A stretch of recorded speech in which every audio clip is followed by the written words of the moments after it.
Hello po mga kaibigan. Ganito po ang buhay sa probinsya. Masaya at peaceful yung ating buhay dito. Especially kapag may mga problema ka and gusto mong magstay muna dito kasama ang kalikasan.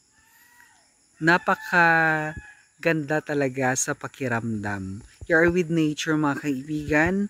Yung nasa palibot mo lang color green.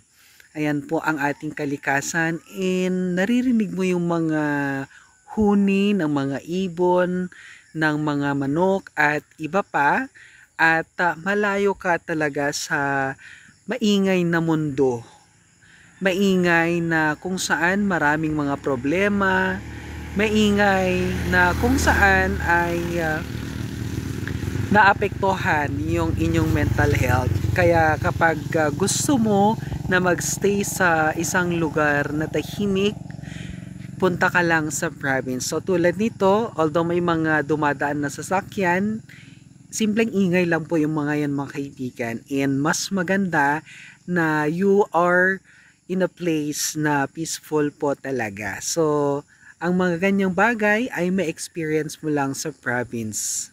Ayan po mga kaibigan, let's enjoy life.